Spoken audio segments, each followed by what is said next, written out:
Goldilocks and the Three Bears. Once upon a time, there were 3 bears who lived in a little cottage in the woods.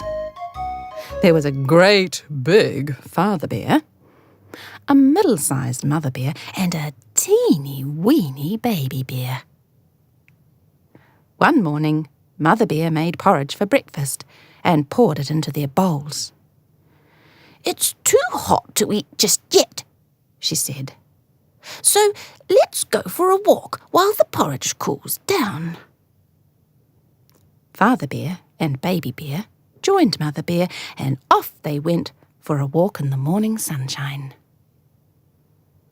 Now someone else was walking that morning, and her name was Goldilocks.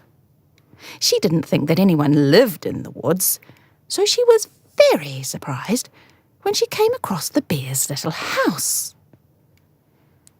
"Goodness me!" she exclaimed, knocking at the door. There was no reply, and that naughty little girl opened the door and went in. There on the kitchen table were 3 bowls of porridge. A great big bowl, a middle-sized bowl, and a teeny-weeny bowl. "Oh, yum!" she said. "I'm so hungry. Nobody will notice if I just have one spoonful." So she tasted the porridge in Father Bear's great big bowl. "Too hot," she said.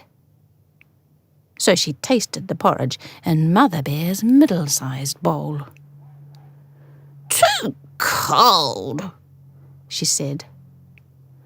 Then she saw Baby Bear's teeny-weeny bowl. Just right," she cried, and before long she had eaten it all up. Goldilocks was full, and her tummy felt heavy. "I think I'd like a little rest before I go," she said. She looked around and saw 3 chairs. A great big chair, a middle-sized chair, and a teeny-weeny chair. She climbed up onto Father Bear's great big chair. "Too big," she said, and climbed down. Then she went to Mother Bear's middle-sized chair and sat down. "Too hard," she said. Then she tried Baby Bear's teeny-weeny chair. "Just fits," she said happily. But Baby Bear's chair was not strong enough to hold a little girl, and crack! It broke into pieces, and Goldilocks tumbled down onto the floor. Goldilocks didn't know what to do about the broken chair. She felt sore from her fall and decided to have a rest and think about it later. There was no sofa, so Goldilocks set about looking for somewhere to lie down. She climbed upstairs and found 3 beds. A great big bed, a middle-sized bed, and a teeny-weeny bed. She climbed up onto Father Bear's great big bed. "Too high," she said.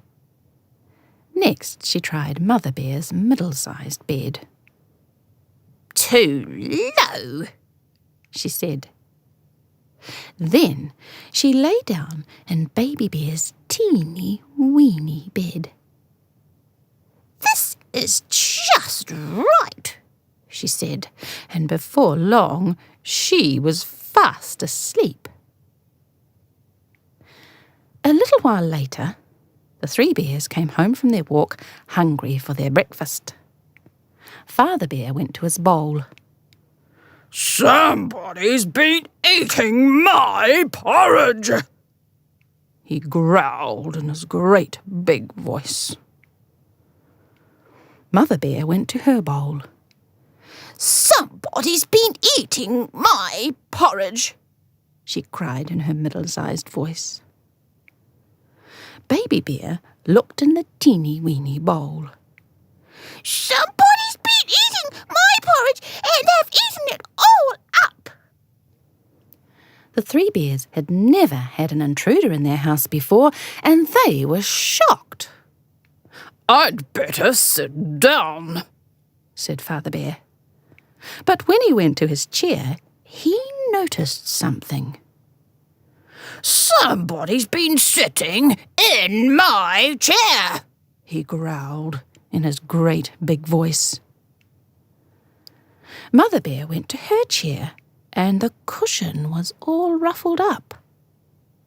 Somebody's been sitting in my chair, she cried in her middle-sized voice.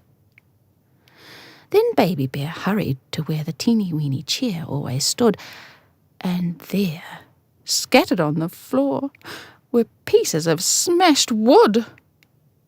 Somebody's been sitting in my chair and they've broken it all to bits, Baby Bear cried in a teeny-weeny voice. The three bears, feeling very sad, went upstairs to hang up their coats. Father Bear noticed something. Somebody's been sleeping in my bed, he growled in his great big voice. Mother Bear looked at her bed. Somebody's been sleeping in my bed, she cried in her middle-sized voice. Baby Bear looked in the teeny-weeny bed. Somebody's been sleeping in my bed, and there she is! Baby Bear's voice was so loud and squeaky that it woke Goldilocks up. There were three angry bears looking at her. What a fright she got! She screamed, jumped out of the window, and ran all the way home without stopping. Her mother and father loved her very much, and when they found out what Goldilocks had been doing that morning, they scolded her, saying that she must never again go into anyone's house uninvited. As for the bears, they decided to lock their door whenever they went out walking, and nobody ever troubled them again. So they lived happily ever after.